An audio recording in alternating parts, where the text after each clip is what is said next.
हरे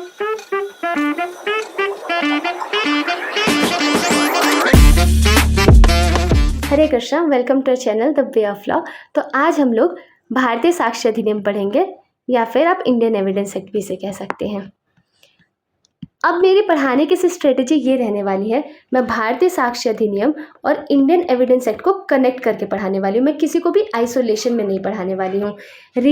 पहला रीज़न ये कि मेजॉरिटी जो कंटेंट है बीएसए का वो इंडियन एविडेंस एक्ट से ही इंस्पायर्ड है फर्स्टली, और दूसरा जो जुडिशियल प्रेसिडेंट है वो तो सेम ही रहने वाला है। अब जुडिशरी का जजमेंट ऐसा थोड़ी होगा कि जो इंडियन एविडेंस एक्ट के अंदर पास है वो बीएसए में नहीं यूज़ होगा, ऐसा कुछ भी नहीं है। अब एक और रीज़न है, देखो दो कैटेगरी ऑफ स्टूडेंट्स होंगे हमारे पास। एक तो वो जो कि ऑलरेडी इंडियन एविडेंस एक्ट पढ़ चुके हैं, तो उनके लिए बेटर यही है कि बीएसए को कनेक्ट करके पढ़े, बीएसए को आइसोलेशन में ना पढ़े। रीज़न ये है कि कोई चीज़ अगर हम कनेक्ट करके पढ़ते हैं तो हमें ज़्यादा अच्छे से याद होता है, और जिन्होंने अभी तक नहीं पढ़ा इंडियन एविडेंस एक्ट तो वो डायरेक्टली भारतीय साक्ष्य अधिनियम पे ना जंप करे, वो इंडियन एविडेंस एक्ट ही पढ़े और उन्हें कोरिलेट करने की कोशिश करे, तो उन्हें ज़्यादा बेटर तरीके से समझ आएगा। क्योंकि रीज़न ये है, जैसे मैंने आपको बताया, क्योंकि मेजॉरिटी कंटेंट जो है इंडियन एविडेंस एक्ट का है, और साथ ही जुडिशियल प्रेसिडेंट तो नहीं बदलेगा। तो जब इंडियन एविडेंस एक्ट समझ आ जाएगा तो भारतीय साक्ष्य अधिनियम तो कुछ नहीं है, बस सेक्शंस की बात है। एंड वन मोर थिंग, अगर आप खुद से पढ़ते हैं तो क्या होता है, आपको कंटेंट का बहुत ध्यान रखना होता है। तो to be very frank with you, ठीक है, मैं इसे एक टीचर या फिर जैसे कि यूट्यूब पे मैं वीडियो बना रही हूँ उस हैसियत से नहीं कह रही, मैं एक फ्रेंड की हैसियत से कह रही हूँ, जस्ट लाइक एन सिबलिंग, कि जो क्वालिटी कंटेंट है ना अभी वो इंडियन एविडेंस एक्ट पे ज़्यादा अवेलेबल है। तो आप उसे पढ़ो, उसके बाद क्या करो, बीएसए और उसे कोरिलेट जब करने की कोशिश करोगे, थोड़ी सी मेहनत करोगे, थोड़ा समय दोगे, तो दोनों चीज़ें अपने आप याद हो जाएंगी। चलो, ये हमारा काम नहीं है। अब इंडियन एविडेंस एक्ट पढ़ाने से पहले, फिर भारतीय साक्ष्य अधिनियम पढ़ाने से पहले हमें जानना चाहिए कि वर्ड एविडेंस का मतलब क्या है। तो एविडेंस क्या होता है? तो एविडेंस बेसिकली क्या होता है कि एक टूल होता है जिससे कि हम किसी भी चीज़ को प्रूफ करते हैं या फिर हम लोग डिसप्रूफ करते हैं। अच्छा, आप नॉर्मली सुनते होगे, नॉर्मली क्या बोलते हैं, सब नॉर्मली बोलते हैं कि क्या प्रूफ है आपके पास इसका। तो ये जो प्रूफ वर्ड होता है ना, बीइंग अ लॉ स्टूडेंट, ये थोड़ा हमारे उससे बाहर है, मतलब टॉपिक से, लेकिन मैं आपको बता देती हूँ। बीइंग अ लॉ स्टूडेंट, आप ये मत बोलना कि क्या प्रूफ है आपके पास, आप बोलना कि आपके पास क्या एविडेंस है। अब आप सोचोगे मैं ये बात क्यों बता रही हूँ, मतलब एक तो ऐसा टॉपिक हमने लिया उसमें मैं आपको ये बात बता रही हूँ। डिफरेंस है, एविडेंस की मदद से हम लोग किसी चीज़ को प्रूव या फिर डिसप्रूव करते हैं। लिखा ना, एविडेंस एक टूल है जिससे किसी चीज़ को प्रूफ या डिसप्रूव किया जाता है। प्रूफ तो हमारा एंड रिजल्ट होता है, हम आप उसे पहले ही कैसे मांग सकते हैं। तो बीइंग अ लॉ स्टूडेंट, अगर आपको किसी से कोई चीज़ पूछनी हो तो आप क्या बोलोगे? आप बोलोगे कि आपके पास इसका क्या एविडेंस है, प्रूफ डिसप्रूव हो आप देखोगे। तो एविडेंस की मदद से हम किसी चीज़ को प्रूफ या फिर डिसप्रूव करते हैं। नाउ नेक्स्ट क्वेश्चन, कि एक्चुअली में जो इंडियन एविडेंस एक्ट है वो एंट्री कब लेता है? तो बेसिकली तब एंट्री लेता है जैसे ही ट्रायल स्टार्ट होता है, या फिर भारतीय साक्ष्य अधिनियम कब एंट्री लेता है? जब ट्रायल स्टार्ट होता है। अब ट्रायल कब स्टार्ट होता है? तो इसमें हमारे एक तो सिविल केस होगा और एक होता है क्रिमिनल केस। तो हमारे इंडियन एविडेंस एक्ट या फिर भारतीय साक्ष्य अधिनियम दोनों पे लगता है, सिविल और क्रिमिनल। तो सिविल केस में ट्रायल कब स्टार्ट होता है? After the framing of issues, जब इश्यूज फ्रेम हो जाते हैं, ठीक है। और क्रिमिनल केस में कब होता है हमारा ट्रायल स्टार्ट? जब चार्जेस फ्रेम हो जाते हैं। तो इश्यूज और चार्जेस फ्रेम होने के बाद जो है इंडियन भारतीय साक्ष्य अधिनियम या फिर इंडियन एविडेंस एक्ट जो है हमारा पिक्चर में आता है। इतना क्लियर है? वन मोर थिंग, जो इंडियन एविडेंस एक्ट है, भारतीय साक्ष्य अधिनियम, इसे जज लॉ भी कहते हैं। क्यों? क्योंकि बेसिकली पिक्चर में तब आता है जब हमारा ट्रायल स्टार्ट हो जाता है। तो बेसिकली जब जज एक्शन में आते हैं, ठीक है। अब चलो प्रियम्बल से स्टार्ट करते हैं। तो प्रियम्बल जो होता है किसी भी एक्ट का, ये क्या होता है? बेसिस होता है। तो अगर हम लोग इंडियन एविडेंस एक्ट देखें, अब देखो यहाँ पे मैं कंपैरिजन करूँगी, ठीक है। तो अगर मैं इंडियन एविडेंस एक्ट देखूँ तो यहाँ पे क्या लिखा गया है? यहाँ पे लिखा गया है कि कॉन्सोलिडेट या अमेंड करना। मतलब ये बात तय है कि जो इंडियन एविडेंस एक्ट 1872 का है, इससे पहले भी हमारे पास एविडेंस लॉ थे। तो जो नया लॉ आया है, मतलब जो इंडियन एविडेंस एक्ट आया है, उसने क्या किए हैं, जो पहले से एविडेंस लॉ एग्जिस्ट करते थे उसे क्या किया है? कॉन्सोलिडेट किया है और अमेंड किया है, ठीक है। अब जो हमारा नया भारतीय साक्ष्य अधिनियम है, इसके डेफिनेशन में थोड़ा सा डिफरेंस है। Now what's the difference? यहाँ पे ये कहा गया है कि ऑब्वियसली कंसोलिडेट और अमेंड करने की बात कही गई है, साथ में जो नई चीज़ ऐड करी गई है, rules and principles of evidence for fair trial. तो बेसिकली अगर मैं बोलूँ तो फेयर ट्रायल जो यहाँ पे कीवर्ड है, ठीक है, ये डिफरेंस है। तो फेयर ट्रायल की बात करते हैं। ऑल द फेयर ट्रायल पहले भी था, ऐसा नहीं था कि अगर हम पहले के जजमेंट वगैरह पढ़ें इधर इंडियन एविडेंस एक्ट में, तो यहाँ पे भी जो था फेयर ट्रायल था, ऐसा नहीं था कि फेयर ट्रायल नहीं था, लेकिन अब जो है इसे एक्सक्लूसिवली यहाँ पे ऐड कर दिया गया है। क्लियर। अब अगर हम लोग इसकी हिस्ट्री की बात करें, मैं थोड़ा सा हिस्टोरिकल पर्सपेक्टिव दूंगी तो पता है आपको अच्छा लगेगा इसे पढ़ने में। तो पहले क्या था, ऐसा नहीं है कि हमारे पास अभी जस्ट आए, लेकिन अगर हम लोग स्क्रिप्चर्स को देखें तो हमारे पास क्या कहते हैं कि पहले नारद स्मृति थी और यज्ञवाल्क्य स्मृति थी। तो उसमें क्या था, ऑलरेडी हमारे पास इंडियन एविडेंस एक्ट की बात करी रखी थी। तो कितने तरीके के उस समय एविडेंस थे हमारे पास, एक था लेख्य एविडेंस, ठीक है, लेख्य एविडेंस जिसे कि डॉक्यूमेंट्री एविडेंस भी कहा जाता था, ठीक है। अब इसके जो थे तीन कैटेगरीज थे, जिसे राज साक्षिका कहा जाता था, ठीक है। और फिर ये मैं इस वजह से बता रही हूँ कि सपोज आप आंसर राइटिंग करते हैं स्पेशली मेंस में, तो देखो लॉ सबको पता रहता है, राइट, लॉ सबको ही पता रहता है। अब आपका आंसर अलग कैसे होगा, इस वजह से, and this is a introductory class, मे भी हो सकता है आपके लिए थोड़ा सा बोरिंग हो, but it's very important. Trust में अगर आप ये लिखोगे ना, मैंने खुद ने देखा कि नॉर्मल कॉलेज वगैरह में भी आपका एग्जाम होगा, अगर आप ये चीज़ लिखोगे तो टीचर विल थिंक कि आपको कितने अच्छे से पता है, ठीक है। It's always a good idea to start with the history. तो बेसिकली इन तीन कैटेगरीज में जो है लेख्य एविडेंस को बांटा गया, ठीक है। राज साक्षिका ये किसकी बात करता है, ये डॉक्यूमेंट्री एविडेंस है। किस तरीके की एविडेंस है, डॉक्यूमेंट्री एविडेंस है। तो ये बात करता है पब्लिक डॉक्यूमेंट की, ठीक है। और ये बात करता है सहसाक्षिका, किसकी बात करता है, ये बात करता है प्राइवेट डॉक्यूमेंट की, ठीक है। और ये किसकी बात करता है, लास्ट वाला हमारा, ये बात करता है हमारे पर्सनली रिटन डॉक्यूमेंट की, ठीक है। अब ये जो चीज़ें हैं ना, ये हमारे इंडियन एविडेंस एक्ट में भी है और भारतीय साक्ष्य अधिनियम में भी है। कैसे है, इंडियन एविडेंस एक्ट में पब्लिक डॉक्यूमेंट आपको सेक्शन 74 में मिल जाएगा। ओके, वन मोर आइडिया, एक टिप है छोटा सा, अगर आपके पास ऑलरेडी नोट्स हैं, ठीक है, इंडियन एविडेंस एक्ट के ऑलरेडी नोट्स है, तो आप लोग क्या कर सकते हो, वहीं पे एक डिफरेंट कलर का पेन ले लो और जो नई चीज़ ऐड हुई है उस सेक्शन में, मे बी सेक्शन नंबर अलग हो चुका है भारतीय साक्ष्य अधिनियम के अंदर, तो अलग पेन से मेंशन कर लो।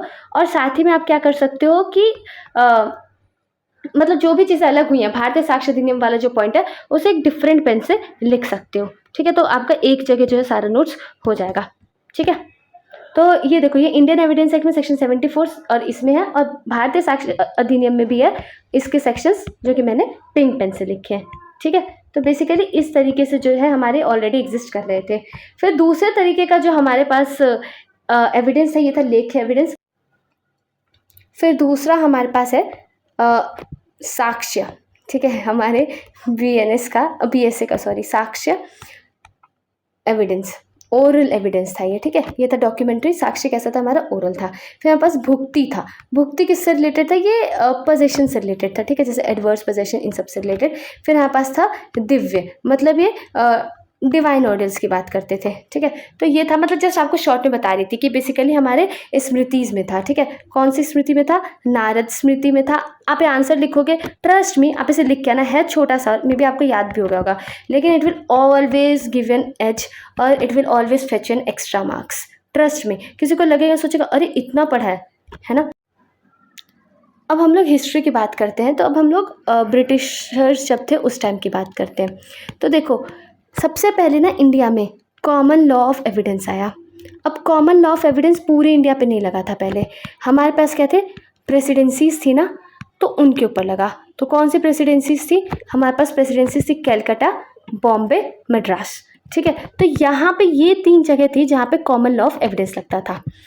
उसके बाहर जो था हमारा क्या था कि कोई यूनिफॉर्म लॉ नहीं था एविडेंस का, ठीक है। कहीं पे हमारा हिंदू लॉ चल रहा था, ठीक है, कहीं पे मुस्लिम लॉ चल रहा था, मतलब सबका अपना अलग अलग था, ठीक है, वो डिपेंड करता था, ठीक है, प्लेस टू प्लेस, है ना। तो बेसिकली क्या है कि पहले बस यही था। फिर क्या हुआ कि 1835 में, ठीक है, 1835 में पहली बार रियलाइज़ हुआ कि हमें एक यूनिफॉर्म लॉ की ज़रूरत है, ठीक है, कि एक यूनिफॉर्म एविडेंस एक्ट की ज़रूरत है। फिर क्या हुआ कि 1835 में सबसे पहले क्या कहते हैं कि गवर्नर जनरल इन काउंसिल ने एक क्या कहते हैं कि बनाया भी, ठीक है, मतलब उन्होंने एक एक्ट बनाया, लेकिन क्या वो इतना हैफर्जडली लिखा हुआ था, उसमें इतनी कमियां थी कि 1835 से लेके 1853 तक उसमें कुछ ना कुछ होता रहा। तो चलो फाइनली फिर क्या हुआ कि 1855 में वो बनकर आया। अब जब 1855 में बनकर आया उसके बाद क्या होता है कि उसे मतलब लागू नहीं कर पाए। रीज़न क्या था, 1857 फर्स्ट वॉर ऑफ इंडिपेंडेंस था, तो उसे लागू नहीं कर पाए। फिर क्या हुआ, जब ये चीज़ थोड़ी सी मतलब कूल डाउन हो गई, तो ये जो हमारा 1858 में जाके ये जो 1855 वाला एविडेंस एक्ट था उसे लागू किया गया। ठीक है, अब क्या किया गया, उसके अंदर अमेंडमेंट लेके आए। तो 1859 का एक्ट आया, फिर 1861, फिर क्या हुआ 1869। तो मतलब ऐसे करके आते जा रही थी चीज़ें, लेकिन अभी भी गड़बड़ थी। तो हमें बेसिकली क्या चाहिए था, एक पैन इंडिया लॉ चाहिए था, ठीक है, जिसके अंदर वो सारे प्रिंसिपल्स हो, मतलब अगर हिंदू लॉ फॉलो होता है, मुस्लिम लॉ फॉलो होता है, मतलब जो भी चीज़ें फॉलो हो रही हैं हम उन सब चीज़ों को ध्यान में रखते प्रॉपर हमें पैन इंडिया एविडेंस लॉ की ज़रूरत है, जो कि हर जगह इक्वली एप्लीकेबल हो। ठीक है, तो फिर क्या हुआ, इस चीज़ के लिए एक कमिटी बनाई गई, और ये कमिटी जो थी इसके हेड कौन थे, जेम्स स्टीफन। बहुत इंपॉर्टेंट नाम है इंडियन एविडेंस एक्ट के अंदर, ठीक है। और इनको असिस्ट करने के लिए 6 जूरिस्ट और थे, जिनको 6 कमिश्नर्स भी कहा जा रहा था, ठीक है। अब ये जो हुआ ये एक्शन में कब आया हमारा, ये एक्शन में आया 1 सितंबर 1872, ठीक है। और गवर्नर जनरल काउंसिल की असेंट कब मिली, ठीक है, नॉट प्रेसिडेंट, ठीक है, गवर्नर जनरल काउंसिल की जो असेंट है वो मिली 15 मार्च 1872। तो इतना आई थिंक आपको क्लियर हो गया कि किस तरीके से था। और याद रखना कि ये हेड कौन है, जेम्स स्टीफन। तो अभी जो 1872 वाला जो लॉ आया था, इसमें बहुत मेजर, अगर मैं कुछ अमेंडमेंट की बात करूं तो इतना कुछ मेजर अमेंडमेंट तो नहीं हुआ था, बहुत छोटा सा एक्ट था, ठीक है। अराउंड 167 सेक्शंस थे, बहुत स्वीट एक्ट था, बहुत छोटा सा प्यारा सा था, मतलब इजीली याद हो जाता है ना। तो बेसिकली इसके अंदर चेंजेस आए थे, जब IT एक्ट आया था ना, तो उस दौरान क्या था, इलेक्ट्रॉनिक रिकॉर्ड्स के लिए मतलब जो था इसके अंदर अमेंडमेंट्स आए थे, ठीक है, इसके अंदर सेक्शंस ऐड किए गए थे। और फिर एक जो अमेंडमेंट था वो प्रिजम्पशन के रिगार्डिंग आया था, और इसके अलावा तो बहुत ज़्यादा कुछ इसके अंदर चेंजेस नहीं है, जब से आया है मोर और लेस ये सेम ही चला है, ठीक है। तो अब हम इसकी कुछ और बातें जान लेते हैं सेक्शन में जंप करने से पहले, ये जो कि आपके MCQs में पूछे जाते हैं, ठीक है, बहुत इंपॉर्टेंट चीज़ है। डोंट जस्ट, हम ये गलती क्या करते हैं, कोई भी चीज़ हम लोग पढ़ते तो what we do, we directly what we try to do, कि हम लोग सीधा बेयर एक्ट पे जंप कर जाते हैं, बट नो, हमें और भी इसके बारे में चीज़ें जाननी चाहिए। तो सबसे पहली चीज़, it's a purely procedural law.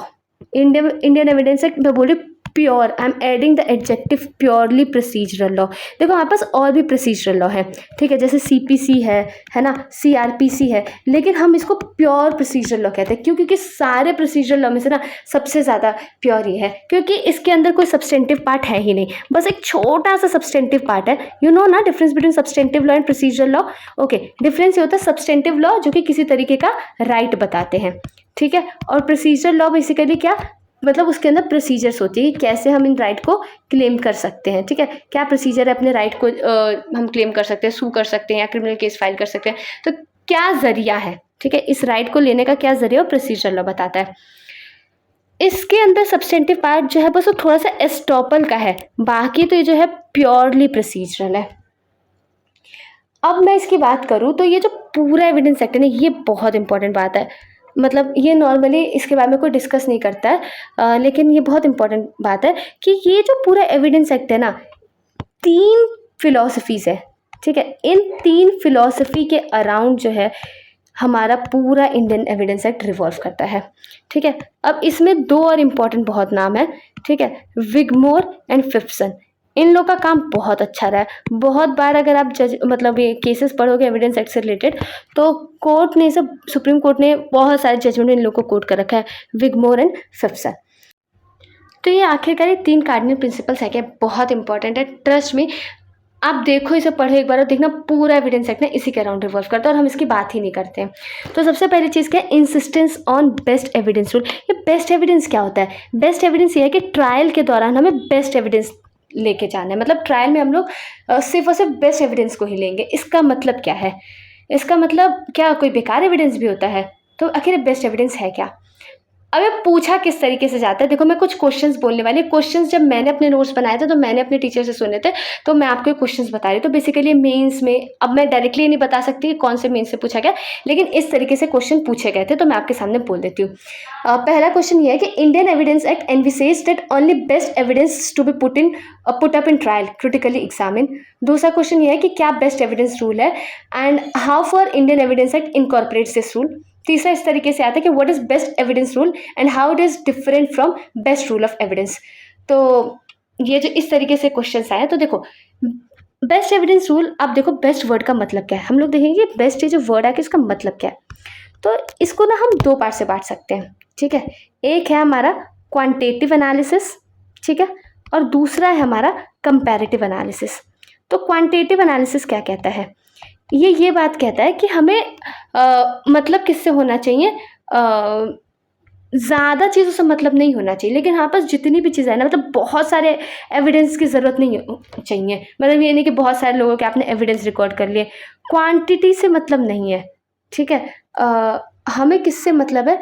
हमें जो मतलब है वो मतलब है कि क्वालिटी क्या है, वेटी कितना है, वो कितना सही है, कितना अच्छा है। अगर जस्ट हमारे पास एक ही एविडेंस आ रहा है, ठीक है, मान लो आपको एग्जांपल देते हैं, आपके पास 600 एविडेंस आ रहे हैं, है ना, और उसमें से एक भी रिलायबल नहीं है, कोई कुछ कह रहा है, तो सारे बेकार है। लेकिन जस्ट अगर आपके पास एक एविडेंस है और वो रिलायबल है, उसके बेसिस पे भी जजमेंट दिया जा सकता है, आपको 600 एविडेंस की ज़रूरत नहीं है। तो रीज़न क्या है कि हम इतने सारे एविडेंस को एंटरटेन क्यों नहीं करते, मतलब इसे अप्रिशिएट क्यों नहीं किया जाता, इसे एनकरेज क्यों नहीं किया जा सकता? अगर हम नॉर्मल सेम माइंड से सोचें, जितने ज़्यादा एविडेंस उतनी ज़्यादा क्लैरिटी, लेकिन ऐसा नहीं होता है। मैं आपको एग्जांपल देती हूँ। सपोज एक रेस्टोरेंट है, ठीक है, यहाँ पे सब इतने सारे लोग बैठे हैं, ठीक है। अब क्या होता है, मान लो यहाँ से सब ऐसे ऐसे करके बैठे हैं। अब यहाँ सामने से मान लो कुछ, मतलब समझ लो कुछ क्रिमिनल्स आते हैं, ठीक है, मर्डर करने के इंटेंशन से आता है, मर्डर करने के इंटेंशन से आते हैं। तो सीधी सी बात है, अब जब वो आए, इधर इतने सारे लोग हैं, ठीक है, अब कोई कुछ कहेगा, कोई कुछ कहेगा, कोई कुछ कहेगा, ठीक है, सबने तो डायरेक्टली देखा नहीं, वो तुरंत से आए और तुरंत से वो लोग चले गए, तो सबने देखा नहीं, कोई कुछ कुछ कहेगा। तो इससे क्या होगा, ये चीज़ जो है अक्यूज के फेवर में चली जाएगी, है ना, क्योंकि क्या हो रहा है, बहुत ज़्यादा मतलब चीज़ें मिसमैच कर रही हैं, है ना, तो काउंटर प्रोडक्टिव है और इसका बेनिफिट मतलब जो है डेफिनेटली अक्यूज को मिलेगा, और वो मतलब उसे पनिशमेंट भी नहीं मिल पाएगी और इस तरीके से जस्टिस भी नहीं हो पाएगा। तो ऐसे में सपोज हम क्या करेंगे, सिर्फ और सिर्फ हम उसी का एविडेंस लेंगे जिसने जस्ट सामने से देखा, जैसे इन्होंने एंटर किया तो यहाँ पे 4 लोग सामने थे, तो हम बस इन्हीं का जजमेंट लेंगे। ऑल्दो रेस्टोरेंट में इतने सारे लोग हैं, लेकिन नहीं, ये जो जस्ट 4 लोग, हम इन्हीं का एविडेंस लेंगे और इनके एविडेंस के बेसिस पे ही हम लोग जो है कोर्ट जो है जजमेंट दे सकता है। This no issue in this. तो क्या आपको एग्जाम्पल समझ आया? तो एक बहुत अच्छी लाइन है, ये लाइन है, एविडेंस मस्ट बी वेड, है ना, एंड नॉट काउंटेड। तो आप इसे इन्वर्टेड कॉमास में लिख लो, बहुत अच्छी लाइन है कि एविडेंस जो हमें कैसे देखना है कि क्वांटिटी से मतलब नहीं है कि कितना ज़्यादा है ना, कितना नहीं है, बट हमें ये देखना है कि उसकी वैल्यू क्या है, ठीक है। तो अब 2 चीज़ें होती हैं, ठीक है, 2 चीज़ें क्या हैं, एक तो सफिशिएंट है या कॉम्पिटेंसी, है ना। तो सफिशिएंट मतलब ये नहीं कि बहुत सारे आपको एविडेंस चाहिए, जैसे मैंने आपको बताया, जस्ट अगर एक है तो भी इनफ है। अब रीज़न क्यों है, ऐसा क्यों है कि हमें बेस्ट एविडेंस ही चाहिए होता है? देखो रीज़न ये है बेस्ट एविडेंस का, सबसे पहली चीज़, अगर कोई भी जजमेंट आता है ना, तो जो जजमेंट है एक फाइनल प्रोडक्ट होता है, राइट, जजमेंट डिग्री जो भी कहो, मतलब ये क्या है, एक फाइनल प्रोडक्ट होता है। तो फाइनल प्रोडक्ट बनाने के लिए हमें किसी ना किसी रॉ मटेरियल की ज़रूरत होती है, करेक्ट। तो ये रॉ मटेरियल क्या होता है, किसी भी केस में जजमेंट लाने के लिए रॉ मटेरियल क्या होता है, ये रॉ मटेरियल होता है एविडेंस। तो जितना फिनिश्ड और जितना अच्छा प्रोडक्ट चाहिए, उतना अच्छा हमारा रॉ मटेरियल होना चाहिए। तो जजमेंट, अगर अच्छा जजमेंट चाहिए तो उतना ही अच्छा हमारा एविडेंस होना चाहिए, पहली चीज़ ये। और अगर हमारा एविडेंस ही गलत है तो सीधी सी बात है, जजमेंट ही गलत आएगा। तो सारी कहानी किसके अराउंड रिवॉल्व कर रही है, हमारी जजमेंट के अराउंड रिवॉल्व कर रही है, इज इट क्लियर? अभी हम लोगों ने क्वांटिटेटिव एनालिसिस का बात कर लिया, अब हम लोग बात करेंगे कंपैरेटिव एस्पेक्ट की। तो देखो, अगर आपके पास लेट्स से फॉर एग्जांपल आपके पास दो तरीके के एविडेंस अवेलेबल है, ठीक है। एक है आपके पास, अब नॉर्मल सेम दिमाग से सोचना, आप छोड़ो कि एविडेंस एक्ट भी कुछ होता है, इससे आपको मतलब ही नहीं है। अभी नॉर्मल सी बात करो, अभी जब सेक्शन वगैरह आएंगे तो देखेंगे, तो बेयर एक्ट देखेंगे, अभी तो आराम से बात ही कर रहे हैं और क्या ही कर रहे हैं, ठीक है। तो देखो, आपके पास रिटर्न और डॉक्यूमेंट्री एविडेंस है और एक आपके पास ओरल एविडेंस है, ठीक है। दो तरीके के आपके पास एविडेंस अवेलेबल है। तो आप इनमें से प्रायोरिटी किसे दोगे? क्या डॉक्यूमेंट कभी झूठ बोलेगा? ऑब्वियसली नहीं। मुंह से कोई झूठ बोल सकता है? There are high chances. मैं ये नहीं कह रही कि कोई झूठ ही बोलेगा, लेकिन देयर आर हाई चांसेस। तो हमेशा हम प्राइमेसी किसे देंगे? Obviously return and documentary evidence, इसे हम लोग हमेशा प्रायोरिटी देंगे। तो इस तरीके से हमारे पास क्या आएगा? बेस्ट एविडेंस आएगा। अब जैसे मैं आपको एग्जांपल देती हूँ, अगर मैं बोलूँ इंडियन एविडेंस एक्ट का, तो इंडियन एविडेंस एक्ट का वो सेक्शन 59 है, ये इंडियन एविडेंस एक्ट है। और हमारा भारतीय साक्ष्य अधिनियम का मतलब बीएसए का वो क्या है? सेक्शन 54 है, ठीक है। आप इसे अलग अलग पेन से लिख सकते हैं, मैंने यहाँ पे ऐसे ही लिख दिया। यहाँ पे क्या लिखा गया है कि हमेशा जो डॉक्यूमेंट में जो भी कंटेंट लिखा गया है, मतलब जो डॉक्यूमेंट्री एविडेंस है या फिर जो हमारे इलेक्ट्रॉनिक रिकॉर्ड्स हैं, डॉक्यूमेंट और इलेक्ट्रॉनिक रिकॉर्ड्स, हम उसका ओरल एविडेंस नहीं लेंगे। तो क्या समझ आया? ये क्या था?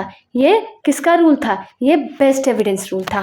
तो ये सेक्शन 54 में आप देख सकते हो बीएसए की चीज़ रिफ्लेक्ट होती है, सेक्शन 59 में चीज़ रिफ्लेक्ट होती है कि जो भी हमारे डॉक्यूमेंट्री एविडेंस है, जो उसके कंटेंट है, और या फिर जो हमारे इलेक्ट्रॉनिक रिकॉर्ड है, उसका ओरल एविडेंस एडमिसिबल नहीं है।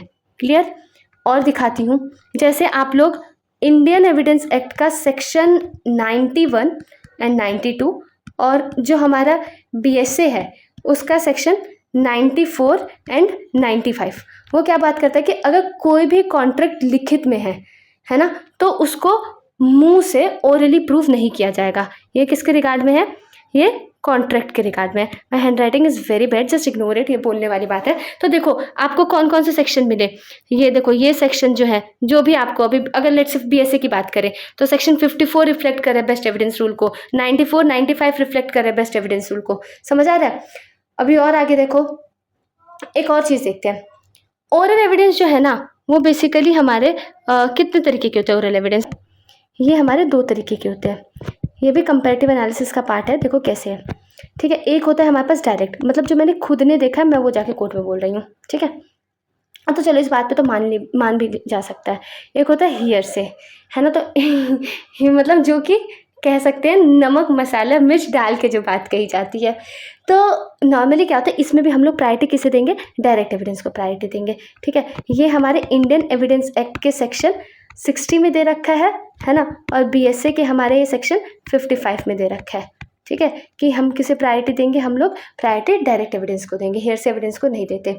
अब ऐसे ही सेम जो डॉक्यूमेंट्री एविडेंस जानते हैं ना, डॉक्यूमेंट्री एविडेंस भी दो तरीके के होते हैं, ठीक है। एक उसमें से होता है प्राइमरी। अभी जो ये है ना, ये किस प्राइमरी क्या होता है, सेकेंडरी क्या होता है, जब मैं आपको डेफिनेशन बताऊंगी ना तो मैं आपको और अच्छे से बताऊंगी, ठीक है। अभी के लिए आप समझो कि ये दो तरीके के होते हैं, है ना। तो इसमें से भी हम किसे प्रायोरिटी देते हैं? और प्राइमरी एविडेंस को प्रायोरिटी देते हैं, ठीक है। तो डॉक्यूमेंट्री एविडेंस से प्रायोरिटी किसे मिलेगी? हमेशा प्राइमरी एविडेंस को। ये इंडियन एविडेंस एक्ट के सेक्शन 64 में कहा गया है और बीएसए के सेक्शन 59 में कहा गया है, ठीक है। अब देखो, ये सारे जितने भी मैंने अभी फ़िलहाल आपको अगर मैं बोलूँ बीएसए के, ठीक है, बीएसए के अगर मैं सेक्शंस की बात करूँ तो 54, 94, 95, है ना, 55, 59, ये सब क्या है? ये सब बेस्ट एविडेंस रूल के प्रिंसिपल को रिफ्लेक्ट करते हैं। समझ आया? और ऐसे ही आप लोग इंडियन एविडेंस एक्ट का भी जोड़ सकते हैं। अभी जब मैं बता रही थी कार्डिनल प्रिंसिपल के बारे में, तो आप लोगों ने एक चीज़ सुना होगा, वो क्या सुना था कि एक मैंने लाइन बोली थी, बेस्ट रूल ऑफ एविडेंस, ठीक है। और एक चीज़ जो अभी हमने डिस्कस किया, वो हमने क्या डिस्कस किया था? Best evidence rule. तो बेस्ट एविडेंस रूल और इन दो में क्या कोई डिफरेंस है? हाँ, डिफरेंस है। अभी जो मैंने बताया था ना क्वेश्चंस, उसमें भी मैंने लास्ट वाला क्वेश्चन था, इन दोनों के बीच का डिफरेंस पूछा था। ये तो आपने पढ़ लिया, ये तो एविडेंस के कंटेक्स्ट में बात करता है कि बेस्ट एविडेंस किसे कहा जाएगा, ठीक है, इसमें तो कोई डाउट है ही नहीं। अब बात करें इसकी, तो बेस्ट रूल ऑफ एविडेंस ये किसे गवर्न करता है? ये वो रूल है जो कि किस पे अप्लाई होता है? जज पे अप्लाई होता है। जज पे क्या मतलब कि जो जज है किसी भी एविडेंस को कैसे ट्रीट करेगा, कैसे उसे अप्रिशिएट करेगा, मतलब उसे कंसिडर करेगा या नहीं करेगा, है ना, या रिजेक्ट करेगा, क्या करेगा। अगर हम लोग आइडियली बात करें तो कोई रूल ऑफ एविडेंस नहीं होना चाहिए। जज क्या होना चाहिए? एकदम फ्री होना चाहिए, क्योंकि अल्टीमेटली जजमेंट तो वो पास करे ना, उसके ऊपर वो किसी भी चीज़ को एक्सेप्ट करे, किसी भी चीज़ को कैसे भी अप्रिशिएट कर सकता है, ठीक है। लेकिन इंडियन एविडेंस एक्ट ये लिबर्टी नहीं देता है, या फिर बीएस से कह लो, ये लिबर्टी नहीं देता है। हमने जज के हाथ में सब पावर्स नहीं छोड़ी होती है, ठीक है। हमारे इंडियन एविडेंस एक्ट या फिर भारतीय साक्ष्य अधिनियम में दो चीज़ें पैरेलली चलती हैं जिसकी वजह से चीज़ पॉसिबल नहीं है। वो क्या है? एक तो सबसे पहली चीज़ क्या है? Judicial discretion. हमने बहुत जगह जुडिशियल डिस्क्रिशन भी दे रखा है कोर्ट्स को, है ना। आप आगे पढ़ोगे तो आपको खुद पता चल जाएगा कहाँ कहाँ पे कोर्ट के पास जुडिशियल डिस्क्रिशन है। अब बहुत जगह जो है हम लोगों ने कोर्ट पे रिस्ट्रिक्शन भी लगा रखा है, जिसे हम लोग बोलते हैं judicial restraint.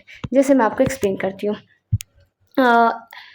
For example relevancy और एडमिसिबिलिटी की बात करते हैं, ठीक है। ये हमारा आगे जब डेफिनेशंस पढ़ लेंगे तो उसके बाद ये स्टार्टिंग के ही सेक्शंस है, ठीक है। तो बात करते हैं रिलेवेंसी और एडमिसिबिलिटी की। देखो अब क्या होता है, कोई भी चीज़ रिलेवेंट होने के लिए उसका कोई कनेक्शन होना चाहिए, है ना, मतलब कोई लॉजिकल कनेक्शन होना चाहिए। अगर लॉजिकली बोलूँ तो लॉजिकल कनेक्शन होना चाहिए। जैसे मैं आपको एग्जाम्पल देती हूँ, किसी इंसान का मर्डर हो गया, है ना, तो हम लोग ये कहें कि आज ये जो है पास्ता खा के गया था, ठीक है, तो इसका मर्डर हो गया। ये नॉर्मली जो था रोटी सब्जी खाता था, लेकिन आज ये पास्ता खा के गया तो इसका मर्डर हो गया। तो क्या मर्डर में और उसके पास्ता खाने में क्या कोई कनेक्शन है? ऑब्वियसली नो, है ना। लेकिन मैं ये कहूँ कि क्या कहते हैं कि आज ये अपने एक फ्रेंड से मिलने गया था जिससे इसकी दोस्ती ठीक नहीं थी, तो क्या ये रिलेवेंट होगा? ऑब्वियसली ये रिलेवेंट होगा, है ना। तो जो चीज़ रिलेवेंट होती है वही चीज़ें जो रहती है कोर्ट उसे क्या एडमिट करती है, उसी चीज़ को कोर्ट देखती है और उसी के बेसिस पे जो है जजमेंट देती है। अब एक बात बताती हूँ मैं आपको, हर चीज़ जो रहती है ना, जितनी भी आप चीज़ें पढ़ रहे हो, हर चीज़ जो कि लॉजिकली रिलेवेंट रहती है, ज़रूरी नहीं है कि वो कोर्ट उसे एक्सेप्ट करेगी ही। ये यहाँ पे आ जाता है जुडिशियल रिस्ट्रेंट। जैसे मैं आपको एग्जांपल देती हूँ, लॉजिकल रिलेवेंसी नहीं, लीगल रिलेवेंसी रहनी चाहिए, लीगल कनेक्शन रहना चाहिए। जैसे मैं आपको एग्जांपल देती हूँ यहाँ पे सेक्शन 25, ठीक है, इंडियन एविडेंस एक्ट का, और बीएसए का हमारा सेक्शन 23(1), ठीक है। नॉर्मली क्या होता है कि अगर कोई भी अक्यूज है, ठीक है, वो क्या करता है, पुलिस के सामने कन्फेशन कर देता है, पुलिस है उसके सामने कन्फेशन कर देता है और सच कन्फेशन करता है। ऑल्दो उसने जो बातें बताई वो सही है, ठीक है, एकदम पूरी सारी बात सही है, एकदम अच्छे से जो है अक्यूज सब बता देता है, लेकिन उसे क्या है, हम लोग वो एडमिसिबल नहीं होता। ऑल्दो रिलेवेंट है लेकिन वो एडमिसिबल नहीं होता। लॉजिकली रिलेवेंट है लेकिन एडमिसिबल नहीं है। क्यों? क्योंकि वो लीगली रिलेवेंट नहीं है। तो यहाँ पे क्या है, जुडिशियल रिस्ट्रेन है, ठीक है। अब let's say for example accused जो है मतलब क्लाइंट और एडवोकेट के बीच में कोई बात हुई, है ना, जो क्लाइंट है उसने सब सच बता दिया एडवोकेट को, ठीक है। अब क्या होता है, ये सब आगे पढ़ेंगे, एग्जाम्पल दे रही हूँ, है ना। अब क्या होता है, एडवोकेट आगे सब उगल देता है, ऑल्दो वो सारी बातें सही है, उसे सब पता है ना। ये क्या होगा, लॉजिकली रिलेवेंट है लेकिन कोर्ट इसे एडमिट नहीं करेगी। क्यों? क्योंकि ये लीगली रिलेवेंट नहीं है। ये इंडियन एविडेंस एक्ट के सेक्शन 126 में था और बीएसए के सेक्शन 132 में है, ठीक है। तो यहाँ पे जो रिलेवेंसी है वो लॉजिक पे ही नहीं डिपेंड करेगा, ठीक है, वो लीगल रिलेवेंसी की बात करता है। अच्छा, ये जो मैं लीगल रिलेवेंसी तब से बोले जा रही हूँ, क्या ये लीगल रिलेवेंसी का कहीं पे मेंशन है? यस, ये लीगल रिलेवेंसी मेंशन्ड है। कहाँ पे मेंशन्ड है? आप लास्ट जो वर्ड्स पढ़ोगे ना, मतलब स्पेशली मैं अगर आपको बोलूँ तो आप इंडियन एविडेंस एक्ट का सेक्शन 5, ठीक है, और भारतीय साक्ष्य अधिनियम का अगर आप लोग सेक्शन 3 पढ़ेंगे तो वहाँ पे आपको बात देखने को मिल जाएगी कि हम लोग वो सारी चीज़ें लेते हैं जो कि जिसकी लीगल रिलेवेंसी है, नॉट लॉजिकल रिलेवेंसी। तो बेसिकली मैं आपको क्या पढ़ा रही थी, मैं आपको दूसरा कार्डिनल प्रिंसिपल पढ़ा रही थी। वो क्या था, नीड फॉर रिलेवेंसी। तो जैसे मैंने आपको बताया कि हम सिर्फ उसी चीज़ को एडमिसिबल करेंगे जो कि रिलेवेंट होगा, है ना। तो क्या इस रूल का कोई एक्सेप्शन नहीं है? मतलब जो चीज़ सिर्फ और सिर्फ रिलेवेंट होगी, क्या सिर्फ और सिर्फ वही एडमिसिबल है? मतलब इस चीज़ का कोई एक्सेप्शन नहीं है, क्योंकि कभी कभी सामने से देखते हैं तो चीज़ ऑल्दो एक्ट के हिसाब से लगे कि रिलेवेंट नहीं है, लेकिन उसकी रिलेवेंसी होती है। तो क्या यहाँ पे मतलब कोई एक्सेप्शन है? बिल्कुल। यह एक्सेप्शन किसके पास अवेलेबल होगा? ऑब्वियसली जज के पास, क्योंकि जजमेंट तो जज ही देता है, ठीक है। तो जज जो है उसके पास मतलब एक्सेप्शन है ना, वो अपना माइंड लगा सकता है और वो मतलब जो अक्यूज है, एविडेंस है, उससे इररिलेवेंट क्वेश्चन भी पूछ सकता है। ऐसा नहीं है कि सिर्फ रिलेवेंसी को ही देखेगा, वो इररिलेवेंट क्वेश्चन भी पूछ सकता है अगर उसे लगता है कि इस केस में रिक्वायरमेंट है, तो उसके पास पूरा पूरा डिस्क्रिशन है, ठीक है। ये कहाँ पे दे रखा है? बीएसए के हमारे सेक्शन 168 में दे रखा है और इंडियन एविडेंस एक्ट के सेक्शन ये 165 में दे रखा है। क्लियर? उसके बाद ये रिलेवेंसी मतलब ये रिलेवेंसी डिटरमाइन कौन करेगा? जैसे मैं भी बोल रही हूँ कि रिलेवेंसी इनफैक्ट जो हमारा दूसरा कार्डिनल प्रिंसिपल है, नीड फॉर रिलेवेंसी। तो रिलेवेंसी आखिर में डिटरमाइन कौन करता है? तो इस रिलेवेंसी को डिटरमाइन करता है कौन करेगा? ऑब्वियसली जज, ठीक है, क्योंकि जजमेंट कौन देता है? जज देता है। अब इसके अंदर हमारे पास जो सेक्शन है इंडियन एविडेंस एक्ट के अंदर क्या है? एनीवन सोचो। सेक्शन 136। बीएसए में क्या है? सेक्शन 141। देखो दोनों साथ साथ में करा रही हूँ, मे भी थोड़ा सा बोरिंग लग सकता है, लेकिन मैं प्रॉमिस करती हूँ कि मैं एकदम कम्प्रिहेंसिव बनाने की कोशिश कर रही हूँ कि कोई आपका क्वेश्चन ना छूटे। जस्ट आप सुनो और आपकी जो चीज़ें हैं वो क्लियर हो जाए।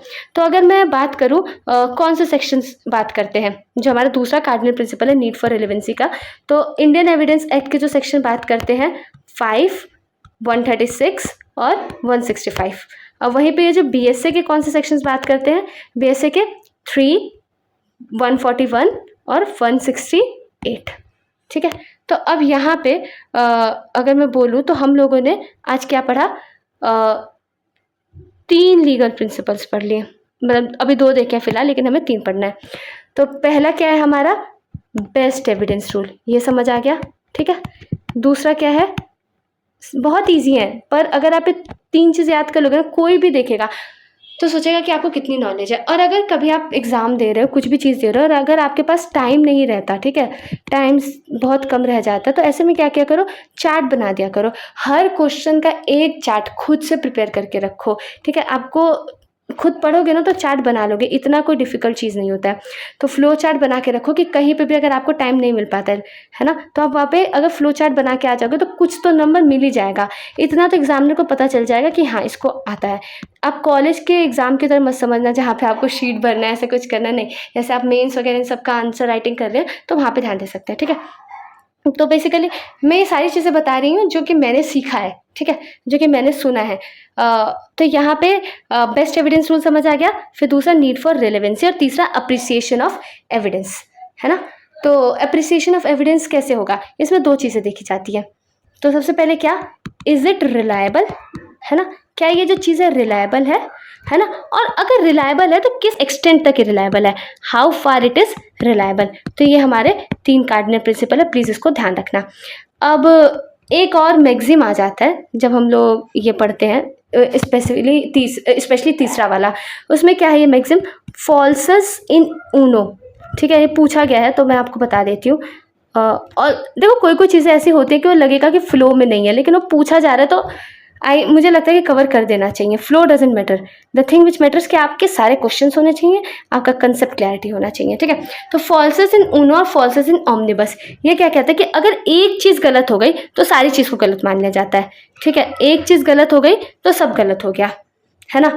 तो क्या यहाँ पे ये इंडिया में अप्लीकेबल है? तो ये वाला जो लॉ है ये इंडिया में अप्लीकेबल नहीं है, ठीक है। पहले ये बात समझ लो, फिर इस मैक्सिम को समझना कि इंडिया में अप्लीकेबल नहीं है। जैसे नॉर्मली क्या होता है, लेट्स से फॉर एग्जांपल हमारे पास एक एविडेंस है, ठीक है, कोई मर्डर का केस है ना, उसने सारा एविडेंस इतना साफ साफ बता दिया, मतलब उसका लंबे समय तक क्रॉस एग्जामिनेशन हुआ, है ना, सब चीज़ें, वो इंसान डटा रहा, है ना, और वो बोलता जा रहा, मतलब उसे देख के ये यकीन आ चुका है, बस पूरा केस सामने खुल चुका है, ठीक है। अब मान लो क्या होता है कि जस्ट मान लो वो किसी वेपन की बात कर रहा होता है, ठीक है, कोई भी वेपन हो सकता है। मान लो जस्ट वो बोलता है कि एक नाइफ की बात कर रहा होता है जिससे मारा होता है उसने। अब वो नाइफ जो है वो बोल देता है कि मैंने इस पर्टिकुलर शॉप से खरीदा था, ठीक है। और जब उस हम शॉपकीपर के पास जाते हैं तो वो बोलता है कि मेरे पास तो ऐसी कोई नाइफ थी ही नहीं। तो क्या इसकी वजह से जो उसमें पूरा एविडेंस है वो गलत हो जाएगा? नहीं, ऐसा नहीं है, ठीक है। तो हमारे ये वाला रूल नहीं लगता। Falsies in omnibus is not applicable in India, ठीक है। हम इसके बेसिस पे भी जो है मतलब जजमेंट दे सकते हैं। एक गलत होने की वजह से सबको गलत नहीं मान लिया जाएगा, ठीक है। So I hope it is clear. और कल मैं पूरा कॉम्प्रिहेंसिव बनाने की कोशिश करूँगी और इसे हम लोग आप कंटिन्यूएशन में देखेंगे तो आप देखोगे कि अरे आपको इतना कुछ आ गया। So thank you for watching this video. If there is any doubt do mention in the comment box, will happy to help you. Hare Krishna. Video तो एंड हो चुकी है, पर आप हमसे कनेक्ट कर सकते हैं हमारे इंस्टा आईडी पे, लिंक डिस्क्रिप्शन में दिया गया है। और ऐसी और वीडियोस देखने के लिए हमें सब्सक्राइब करें। हरे कृष्ण।